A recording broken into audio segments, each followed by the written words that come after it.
나의 방패 나의 하나님 나의 영원한 목자 되시네. 시편 15편의 말씀 자막이 있나요? 혹시 있으면 우리 함께 한 목소리로 봉독하겠습니다. 여호와여, 주의 장막에 머무를 자 누구오며 주의 성산에 사는 자 누구오니이까? 정직하게 행하며 공의를 실천하며 그의 마음에 진실을 말하며 그의 혀로 남을 허물하지 아니하고 그의 이웃에게 악을 행하지 아니하며 그의 이웃을 비방하지 아니하며 그의 눈은 망령된 자를 멸시하며 여호와를 두려워하는 자들을 존대하며 그의 마음에 소원한 것은 해로울지라도 변하지 아니하며 이자를 받으려고 돈을 꾸어주지 아니하며 뇌물을 받고 무죄한 자를 해하지 아니하는 자이니 이런 일을 행하는 자는 영원히 흔들리지 아니하리이다. 아멘.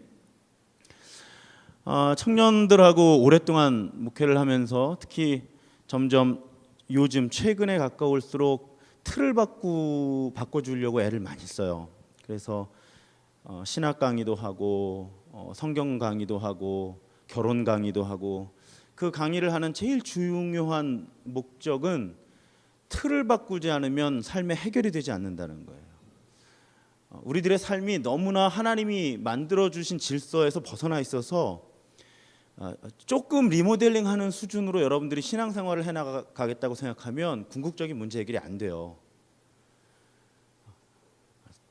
설교 시작하는 문장 치고 너무 세죠. 근데 그게 사실이에요. 그러니까 안 되는 틀을 붙잡고 씨름해봐야 안 되는 거예요. 그거는. 그래서 요즘에 제일 많이 예로 드는 게 나비여시 봐서도 그 예를 많이 들잖아요. 천동설, 지동설. 그러니까 지구 둘레를 태양이 돈다고 가정을 하는 천동설의 이론을 가지고는 아무리 열심히 천체를 관찰하고 수학적인 계산을 해내고 해도 점점 엉켜버리는 거예요. 근데 많은 크리스천들이 그렇게 산단 말이에요. 성경 공부 많이 해도 소용없어요. 그렇게 하면 제자 훈련 많이 받아도 소용없고요. 뭐 선교 훈련 별로 소용없어요. 이런 예배 많이 들어도 소용없어요. 왜? 하면 할수록 엉키는 거예요. 왜? 내가 갖고 있는 틀 자체가 천동설이란 말이죠. 그러면 그건 열심히 하면 할수록 엉켜버리는 거예요. 그러다가 어느 날 뭐 하루아침은 아니지만 지동설이라는 걸 알게 됐죠. 이게 태양이 지구 둘레를 도는 게 아니라 지구가 태양의 둘레를 도는 거구나. 하고 그 틀로 해석해내니까 그때 비로소 그래서 이게 관측이 이렇게 되는 거였구나. 이별의 움직임이 그래서 이런 거구나. 클리어해지는 거죠. 그러니까 여러분들이 20, 30대에 그런 순간을 지나갈 수 있다고 하면 정말 큰 축복인 거예요. 그건. 그런데 그 전제는 여러분들이 좀 붙잡아 줘야 된다는 거예요. 자, 2층, 3층짜리 집이 있는데 그 집을 리모델링해서 100층 빌딩을 올릴 수는 없는 거예요. 아무리 리모델링을 잘해도 2층, 3층짜리 빌딩은 무너뜨리고 땅을 훨씬 깊게 파야 100층 건물을 올리는 거거든요. 근데 우리들의 신앙인으로서의 삶이 자꾸 1층, 2층 건물 위에 100층을 쌓아보겠다고 하는 거예요. 아주 많은 경우에. 그러니까 제가 청년들 개인이나 나무, 우리 만나교회라면 나무죠. 소그룹하고 만남을 자주 갔는데 그럴 때마다 느끼는 거예요. 많은 청년들이 리모델링 조금 해서 자기 삶이 근본적으로 바뀌길 원해요. 그러니까 안 되는 거예요. 안 되는 게임을 계속 하려니까 어떻게 해요? 지쳐요. 안 되는 게임하다 지치는 거예요. 그래서 번아웃되고 신앙의 길에서 떠나요. 더군다나 플러스 신앙 공동체의 지도자들이나 소그룹이 그런 그 어려움을 잘 서포트하지 못하는 경우에 이제 가속화되는 거죠. 그래서 여러분들이 그 부분을 좀 붙들어줘야 돼요. 만나교회 청년이든 또 나비의 예배자들이면 그 전제를 잘 붙들고 살아야 돼요. 나는 틀이 잘못되어 있을지 모른다라는 생각. 지금 청년들하고 이제 내일 모레가 마지막인데 이번 주말이 4주 동안 결혼 얘기했어요. 그렇게 많이 올 줄 몰랐어요. 한 번 이상 온 사람 보니까 130명이야. 출석부에 평균 출석 뭐 80명 정도 돼요. 그런데 이제 파일로 듣는 사람들이 있으니까 녹음 파일로 더 많겠죠. 그 결혼 이야기의 제일 중요한 메시지는 뭐냐면 나 행복하려고 데이트하고 연애하거나 결혼하면 다 안 나온다는 거예요. 하나님이 결혼을 디자인할 때 그렇게 만들지 않았기 때문에 나 행복하겠다고 남자친구 찾고 여자친구 찾고 남편 찾고 아내 찾으면 안 되는 게임. 틀 자체가 잘못됐는데 어떻게 연애가 행복하고 결혼이 행복하냐고. 하나님이 본래 설계한 결혼의 의미가 있는데. 오늘 결혼 강의는 아니니까 여기서 끝. 요 얘기는 궁금하면 강의 들으면 되니까. 그걸 잘 보잔 말이에요. 그럴 때 여러분들이 잘못 갖고 있는, 이건 뭐 만나교회 청년이라면 또 내 강의를 자주 들어오는 청년이라면 계속 반복되는 얘기지만 계속 반복해서 들어야 돼요. 한국 교회가 이 신학이 왜곡된 시기를 지나오면서 아주 잘못된 이원론전에 빠졌단 말이죠. 뭐 잘못된 균형을 잃은 게 한두 가지가 아니지만 이원론, 이분법적인 사고를만 갖고 예를 들어도 아주 어려워요. 뭐냐? 거룩한 것과 그렇지 않은 것을 딱 잘라버린 거죠, 중간에서. 그래서 이분법을 만들어버린 거예요. 어떤 일이 생겼어요? 자, 주일을 거룩한 날로 하나님 만드신 건 시간의 거룩함에 대한 거예요. 그걸 의도적으로 회복하라는 거예요, 주일에. 모든 시간이 거룩하다는 걸. 근데 사람들이 어떻게 해요? 아주 편해요. 뚝 잘라서 주일만 교회 가면 되는 걸로 만들어버린 거예요. 그것도 주일만 거룩하게 지키는 걸 좁혀 이제 어떻게 만들었어요? 주일날 1시간 예배 드리면 끝나는 거예요. 그럼 주일 성수, 나는 주일을 지켰어. 주일을 지킨다는 건 그런 게 아니에요. 공간에 대한 것도 마찬가지예요. 성전이 있는 이유는 모든 곳에 계신 하나님을 상징하는 거예요. 그런데 사람들이 편의주의로 어떻게 만들었어요? 하나님은 성전 안에만 계신 하나님으로 만들어버렸단 말이죠.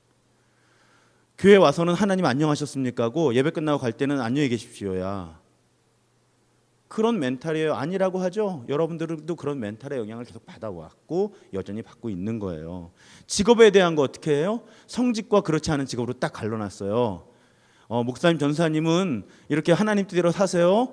우리는 세상에서 세상 법에 따라 살 수밖에 없으니까 헌금 열심히 할게요. 대신 힘 닿으면 봉사도 좀 하고요. 성직이라는 건 없어요. 있다면 모든 직업이 성직이죠. 그게 건강한 개신교 신학이에요. 얼마나 이분법이 많아요, 여러분들 안에. 문화, CCM 붙이면 다 허용되고, 그렇지 않은 거는 요즘에 좀 많이 나아지긴 했어요. 한때는 무슨 문화수련회 그러면 마지막 날 테이프, CD 불태우는 걸로 끝났잖아. 세속음악을 거부합니다. 이런 무지막지한 이분법적인 거. 여기도 그런 영향 받은 사람들이 있을 거야. 뭐 특정 단체를 지칭해서 그렇지만 뭐 울타리 뭐 이런데. 지금은 뭐 그런 단체도 색깔을 많이 바꿨지만요. 하나님이 창조하신 보편적인 아름다움에 대한 감각 다 상실해 버리고요. 그런 흐름 속에서 우리가 살아오는 거예요. 그러니까 그 렌즈를 다 쓰고 있는 거예요, 지금. 그런데 그 틀 자체를 바꾸질 않으면 여러분들이 더 위험하단 말이야. 차라리 예배 안 드리고 사는 사람이 낫지. 자, 이 나비워십 드릴 때 찬양하고 말씀 듣고 기도할 때의 그 영적인 감각하고 내일 직장에 가서 학교에 가서의 그 감각, 학원에 가서 삶의 자리로 돌아갔을 때 그 감각의 차이를 여러분들 어떻게 극복하려고. 그러니까 자꾸 더 힘들지. 차라리 예배 안 드렸으면 좋겠지. 내가 그래서 고등학교 때 수련회를 안 갔어. 극복을 못 하겠는 거예요, 그거를. 수련회 가면 뒤집어지는 것 같은데 나오면 달라지는 게 없거든. 그걸 중등부 1학년 때부터 반복하다 보니까 나중에는 이제 가기가 싫어. 나도 싫고 하나님도 싫고 교회도 싫고. 조숙했죠. 그걸 고1, 2에 겪었으니까. 그런 많은 이야기 중에서 하나님에 대한 사랑과 사람에 대한 사랑을 분리해서 생각하는 이분법이 굉장히 또 강하게 영향을 미치는 거예요. 이거는 제 설교를 많이 듣거나 성경 공부하는 사람들은 굉장히 많이 들은 얘기예요. 성경에 하나님 사랑과 이웃 사랑, 사람에 대한 사랑을 분리시킬 수 없게 만들어져 있어요. 근데 우리는 너무나 편안하게 잘라버린 거야. 왜? 그럼 우아하게 신앙을 표현할 수 있어요. 나는 하나님하고 관계가 좋은 사람인 거예요. 비록 다른 사람들하고는 관계가 힘들지만 우아하죠. 성경은 그렇게 디자인되어 있지 않아요. 대표적인 말씀으로 제가 어떤 말씀을 들어요? 예수님 말씀이에요. 예물을 제단에 드리려고 하다가 형제자매에게 원망 들을 만한 일이 있는 줄 생각나거든 예물을 제단 앞에 두고 먼저 가서 화목하고 그 위에 와서 예물을 드려라.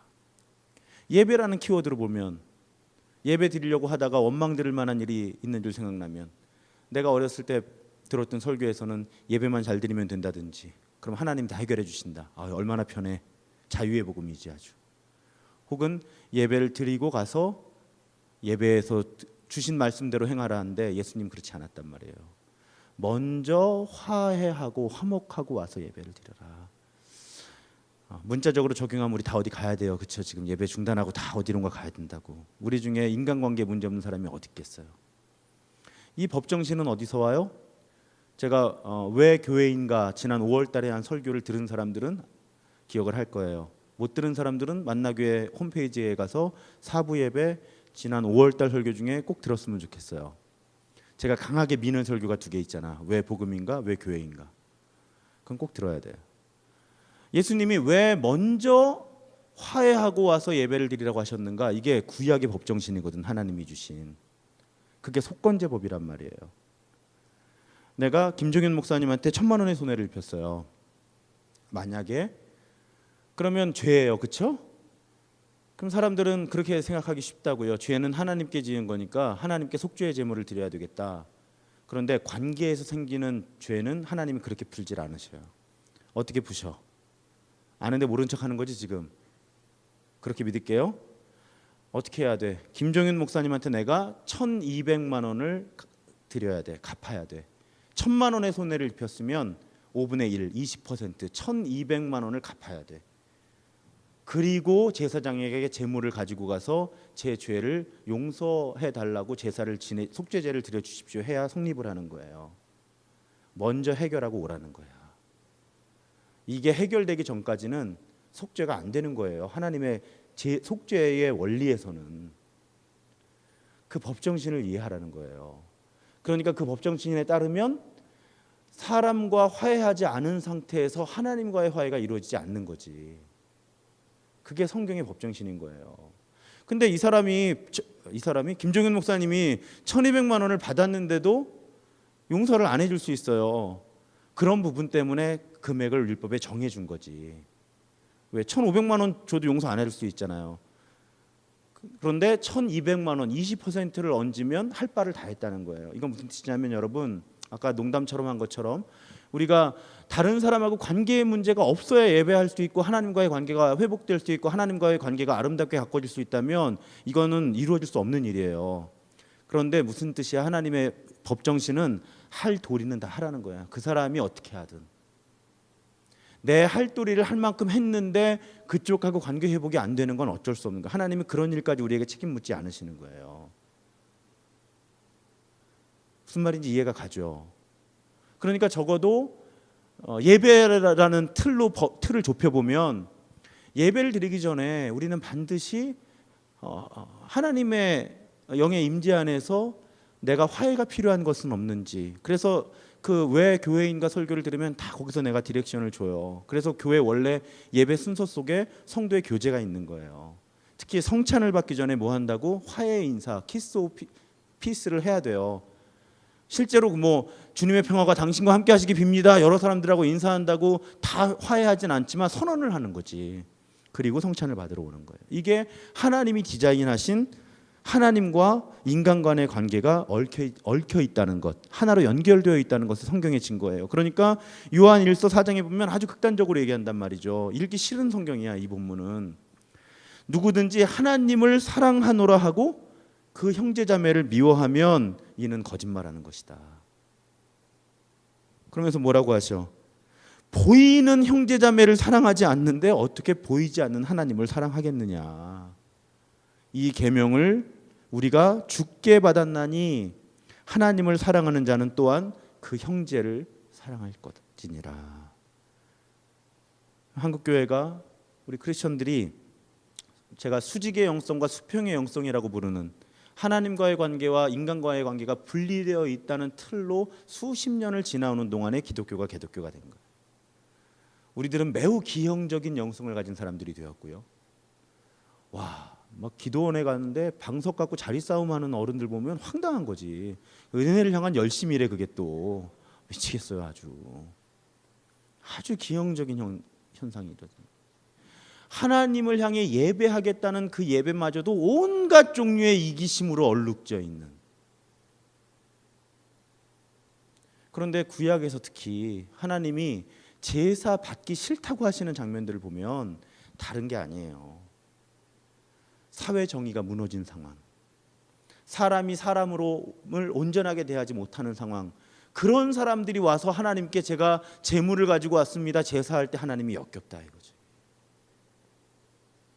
근데 오늘날 한국교회 영성에서 그 부분이 너무 약하게 수십 년이 지나는 거예요. 그러니까 세상에서 어떻게 살든지 와서 일주일에 한 번만 우아하게 예배드리고 감상적으로 눈물 한 번 흘리면 나는 예배자인 거야. 오늘 선곡들이 다 찔리지 않아요? Heart of Worship. 여러분들이 특히 주일에 공식적으로 교회에서 드리는 소위 말하는 대예배를 벗어나서 이렇게 주중에도 특별히 예배드리기 원한다면 이 부분에 있어서 여러분들이 끊임없이 새로워지는 삶을 살아야 합니다. 오늘 본문이 그거잖아요. 주님, 누가 주님의 장막에서 살 수 있겠습니까? 누가 주님의 거룩한 산에 머물 수 있겠습니까? 좁게 말하면 예배에 대한 거일 수 있고, 확장해서 말하면 하나님의 사람들이라고 스스로 부르는 사람들의 삶이 어때야 하겠습니까? 그런데 그 다음에 말씀들이 어떤 거예요? 주일은 예배를 꼭 드려라, 11조를 꼭 드려라, 이런 거 아니란 말이에요. 넘겨보세요. 다 무슨 얘기예요? 관계에 대한 문제란 말이에요. 내가 다른 사람들과 관계를 맺는 방식이 어떠냐에 대한 거예요. 어떤 사람이 좋은 예배자입니까? 어떤 사람이 좋은 크리스찬입니까? 정장하고 와서 예배 드리는 사람, 첫 예물을 주님께 드리는 뭐 이런 거 아니란 말이에요. 보세요. 그의 혀로 남을 허물하지 아니하고, 이웃에게 악을 행하지 않고, 이웃을 비방하지 않고, 그의 눈은 망령된 자를 멸시하며 여호와를 두려워하는 자들을 존대하며, 그의 마음에 하나님과 약속한 것은 비록 자신에게 손해가 되더라도 행하고. 굉장히 강한 말씀이에요. 이자를 받으려고 돈을 구워주지 말고 뇌물을 받고 무죄한 자를 해하지 아니하는 자이니 이런 일을 행하는 자는 영원히 흔들리지 않는다. 말 조심하라는 거잖아요. 거짓말하지 말고 다른 사람 말로 공격하지 말라는 거 아니에요. 신뢰할 만한 사람이 되라는 거잖아요. 하나님과 사람들 앞에 거짓말하지 말고 돈 때문에 불의를 행하지 말라는 거잖아요. 그래야 하나님의 장막에서 살 수 있는 사람, 주님의 거룩한 산에 오를 수 있는 사람이다. 이 윤리를 한국교회는 굉장히 많이 회복해야 되고요. 우리들도 마찬가지예요. 지금 여기 있는 사람들은 좀 덜 찔려요. 청년들은 덜 찔려. 아직은 저런 부분에서 좀 덜 때가 묻어서 20년 후에 어떨까 궁금해요. 그래서 내가 청년 사역을 하는 거지. 오리엔테이션 잘 시켜서 작년부로 보내려고. 이 짤막한 리스트에 모든 행동의 체크리스트를 담아내진 않아요. 하지만 전달하고자 하는 주제가 뭔지는 분명히 알겠죠. 우리의 삶이 어떠해야 하는지. 스스로 하나님의 사람이라고 생각한다면, 그렇게 주장하고 싶다면 하나님의 기준에 따라, 하나님 나라 법칙에 따라서 깨끗한 삶을 살아가는 거예요. 야고보서에 뭐라 그래요? 하나님 아버지 앞에 정결하고 더러움이 없는 경건은, 여러분 경건한 삶이 뭐예요? 여러분이 정의하는 경건한 삶이 뭐냐고.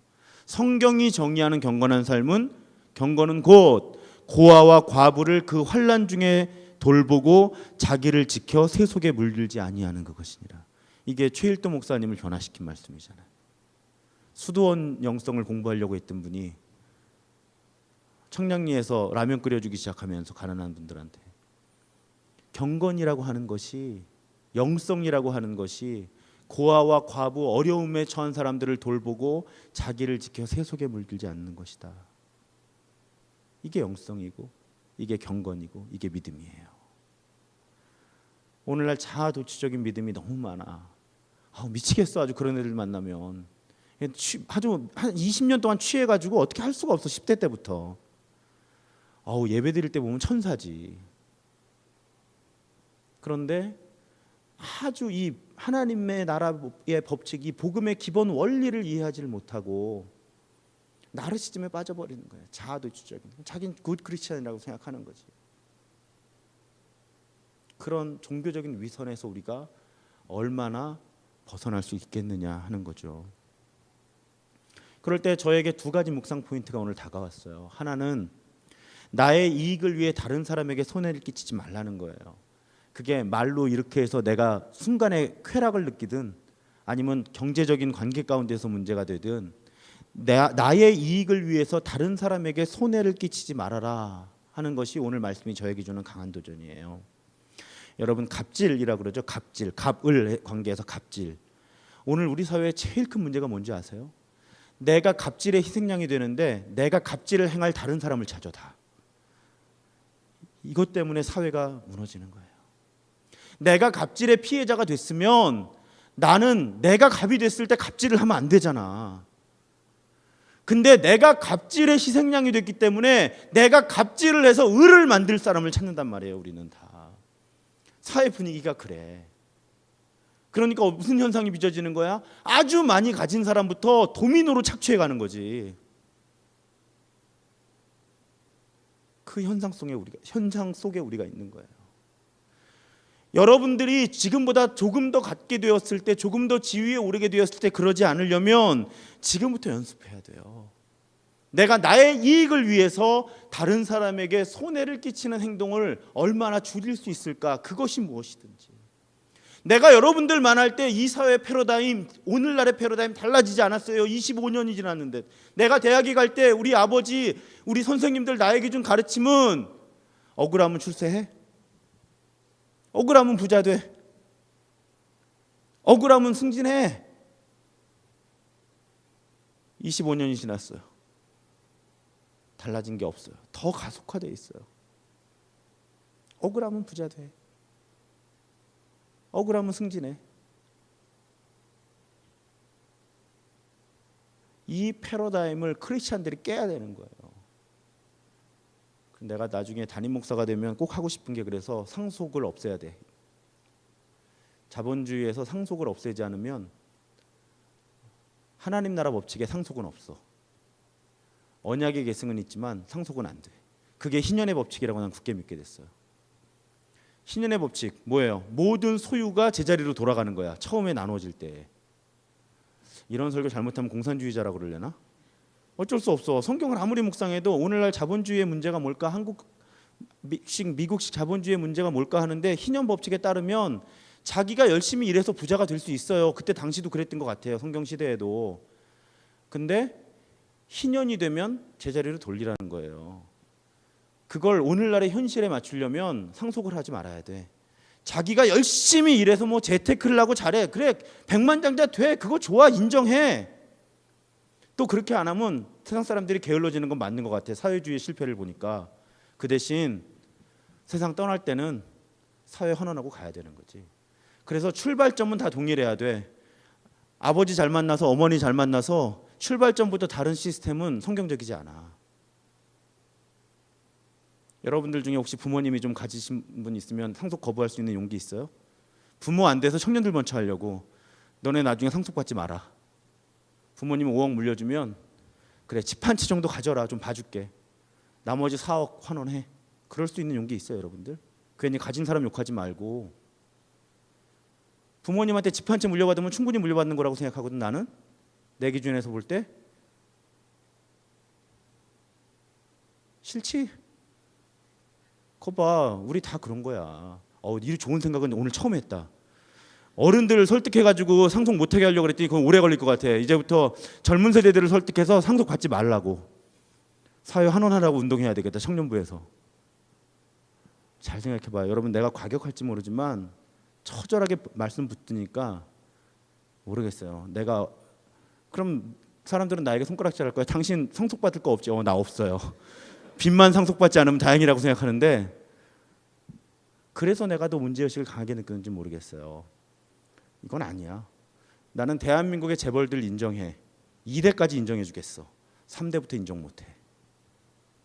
절대 인정 못해. 하나님 나라 법칙에 어긋나. 재벌 3세부터는 내가 인정할 수 없고 존경할 수 없어. 내가 2대까지 인정하겠어.